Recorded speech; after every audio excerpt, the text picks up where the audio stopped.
హల్లెలూయా. దేవుని నామానికి మహిమ కలుగును గాక.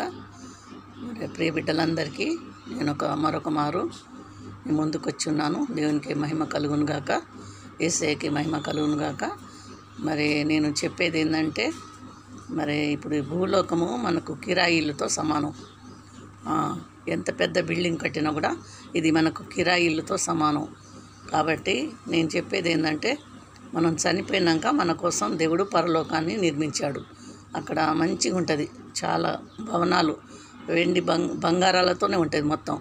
చనిపోయినాక ఆత్మను మనకు ఇంకో శరీరం ఇస్తాడు.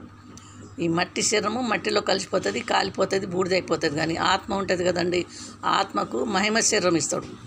మీరు నమ్మినా అదే, నమ్మకపోయినా అదే. కాబట్టి యేసుప్రభుని ఎందుకు నమ్ముకోవాలంటే, ఈ కిరాయి ఇల్లు ఎప్పటికైనా భూలోకం ఎప్పటికైనా చనిపోయినాక 100 సంవత్సరాలకైనా చేస్తాం కదా, అప్పుడు మరి నరకం ఉంది, పరలోకం ఉంది. అది ఇక్కడే తీసుకోవాలన్నమాట. దేవునికి మహిమ కలగాలి. నీ ఆత్మ మరి సురక్షితంగా నీ సొంతం ఇల్లు అయినా పరలోకంలో ఉంటావా? మరి నరకం అని ఉంది, అక్కడ పోయి ఇగోగాలుగా కాలుతూ ఉంటుంది ఆత్మ. ఇది నిజం, ఇది నిజం, ఇది నిజం. నమ్మండి, నమ్మితే మీకు మంచిగా ఉంటుంది. నమ్మకపోతే మేమేం చేయలేము. దాని గురించే మేము నమ్మినాం యేసుప్రభు నిజమైన దేవుడు, నీ కోసం నా కోసం ప్రాణం పెట్టిన దేవుడు. మరలా తిరిగి రాబోతుండు, కొదమ సింహంగా రాబోతుండు. కాబట్టి ప్రియ బిడ్డలందరికీ, అన్యజనులందరికీ నేను ఒకటే మనవి చేసుకుంటున్నాను. ఈ రకంగా ఎందుకు చెప్తున్నానంటే, చనిపోయినాక అసలు జీవితం ఉంటుంది. చనిపోయేది శరీరం చచ్చిపోతుంది, కానీ ఆత్మ చావదు. ఆత్మ ఎప్పటికీ చావదు. అది పోతే 2 చోట్ల పోవాలి. పోతేనేమో యేసుప్రభు నమ్ముకొని బాప్తిసం తీసుకుంటే, ఆయన నిజమైన దేవుడు అని ఒప్పుకుంటే, మరి చనిపోయినాక ఆత్మకు మహిమ శరీరం ఇస్తాడు.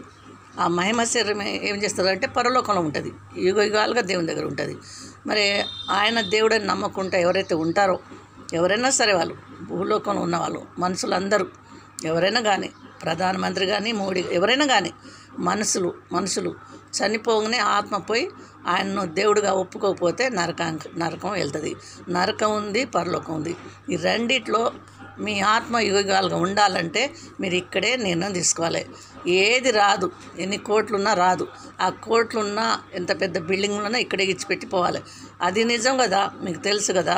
కాబట్టి ప్రియ బిడ్డలందరికీ, ఇప్పుడు మాకు చూడండి, తింటానికి కూడా సరిగా లేదు, చాలా భయంకరంగా ఉన్నా. అయినప్పటికీ మేము దేవుని ఎందుకు నమ్ముకున్నాం? పరలోకంలో యుగాలుగా ఉండాలని. ఇదే గురి. మాతో పాటు మీరందరూ ఉండాలని మా ఆశ. అందుకనేనండి క్రైస్తవులు ఎన్ని బాధలు వచ్చినా, ఎన్ని వేదలు వచ్చినా భరించి మీలాంటి వాళ్ళ కోసం ప్రార్థన చేస్తున్నారు. దయచేసి ఈ మాటలు అపార్థం చేసుకోకండి. మనమందరం ఒక దేవుని బిడ్డలం కాబట్టి, మనకు తండ్రి ఒక్కడే, యేసుక్రీస్తు ప్రభు. కాబట్టి మేము ఈ మాటలు ప్రకటిస్తున్నాను. దేవుని నామానికి మహిమ కలుగును గాక. మరి కొంచెం ఆలోచించండి. మీ చనిపోయినాక మీ ఆత్మ ఎక్కడికి పోవాలి? నరకానికి పోతారా, పరలోకానికి పోతారా? మీ ఇష్టం. ఇప్పుడు హైదరాబాద్ పోవాలంటే హైదరాబాద్ టికెటే తీసుకోవాలండి. మరి హైదరాబాద్ టికెట్ తీసుకోకుండా మరి విజయవాడ టికెట్ తీసుకున్నాం అనుకో, హైదరాబాద్ పోతుందా? కదా. అలాగనే ఈ టికెట్ అనేది బాప్తిసం తీసుకోవటం చెప్తున్నాము. దయచేసి మీరందరూ గ్రహించాలని, మనమందరం ఆ పరలోక రాజ్యంలో ఉండాలని కోరుకుంటూ ఈ చిన్న వీడియో దేవుడు దీవించును గాక. ఆమేన్. దయచేసి ఆలోచించండి. చనిపోయినాక మీ ఆత్మ ఎక్కడికి పోతుంది? మీ ఆత్మ గురించి ఆలోచించండి, దేని గురించి ఆలోచించకండి. మీ ఆత్మ చాలా ఇంపార్టెంట్, దేవుడు పెట్టిన ఆత్మ అన్నమాట. కాబట్టి దయచేసి మీరు తప్పకుండా ఈ మాటలను ఆలోచిస్తారని నమ్ముచున్నాను. ఎందుకంటే మనకు జ్ఞానం ఇచ్చిండు దేవుడు, మన కోసం ప్రాణం పెట్టిండు, మనకి ఆ పరలోకానికి టికెట్ సంపాదించిండు, మనకి ఇచ్చిండు అనమాట.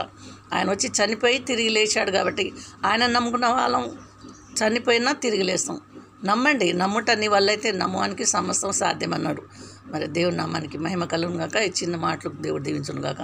సబ్స్క్రైబ్ చేయండి, షేర్ చేయండి, లైక్ చేయండి, అందరికీ పంపించండి. దయచేసి మాత్రం మీ ఆత్మ కోసము మీరు ఆలోచించాలని కోరుతున్నాను. ఆమేన్.